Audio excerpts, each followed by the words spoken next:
Leo nilikuwa nataka tuangalie hatua kama 8 hivi za kuanza upya baada ya kufeli au kuanguka. Kuanza upya ni yale maisha ambayo mtu anakuwa anaanza upya baada ya kutokea kwa jambo fulani, labda amefeli, labda ameshindwa kitu fulani.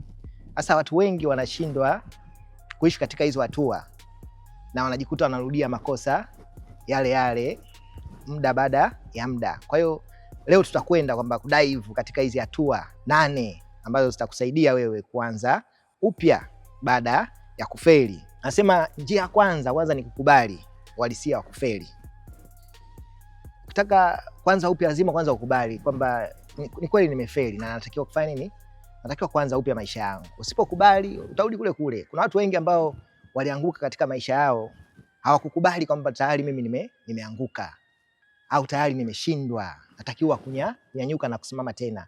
Kubali kwamba nimefeli hapa nimeshindwa, kama ni biashara, kama ilikuwa ni katika michezo fulani, na kujipanga upya. Labda ulikuwa unashiriki katika mbio fulani, biashara, labda shule, kazi, kwamba nimefeli sasa, hapa natakiwa nianze upya. Kwa hiyo kubali kwanza ni kukubali kwamba mimi hapa uhalisia nimefeli na natakiwa nisimame tena. Wala usijidanganye kwamba nimefaulu. Wewe jua tu kwamba nimefeli, labda sikufanya mazoezi mazuri, labda sikufanya mazoezi ya kutosha. Kwa hiyo nimekubali na naanza upya. Ya pili ni kujifunza, ni kutokana na makosa. Lazima tukubali kwamba tujifunze kutokana na makosa ambayo tumefanya. Nilifeli labda sababu moja, nilikuwa labda mlevi, sikutumia pesa vizuri, sikuweka akiba. Kwa hiyo umeamua sasa kurudi katika maisha mengine. Nilikosea wapi? Jifunze kutokana na makosa ya mwanzo. Labda katika mahusiano nimefeli na mwenzangu, tulikuwa hatuna mahusiano mazuri. Mahusiano yetu yalikuwa ya kujidai, tunatukanana muda wote, labda hakuna mtu anayemsikiliza mwenzie. Kwa hiyo tunajifunza makosa yetu. Kwa hiyo utapoingia katika mahusiano mengine, unapoanza upya, jipe muda ujifunze kwamba nilifeli wapi. Lakini namba 3, tuache kujilaumu. Tuache kujilaumu kupita kiasi.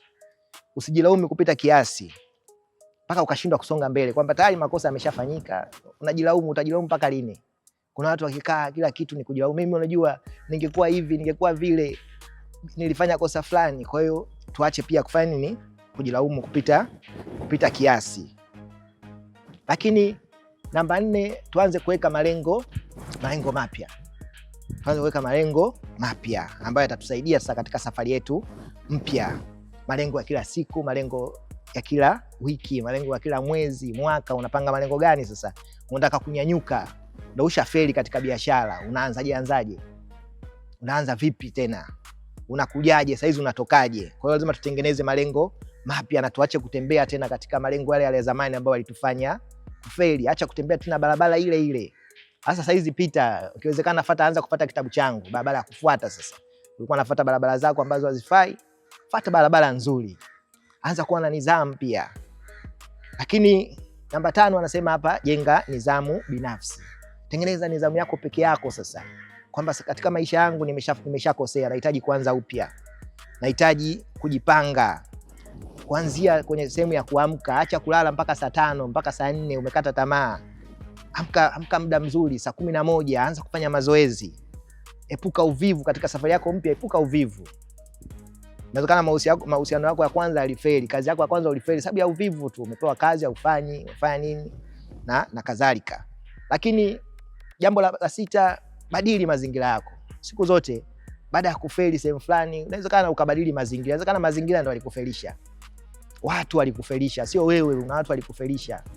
Mazingira yalikufelisha. Ukupata support hiyo, nilibadili. Tafuta sasa watu ambao utaendana nao katika hiyo. Inawezekana katika mahusiano mtu ambao ulikuwa naye sio mtu sahihi.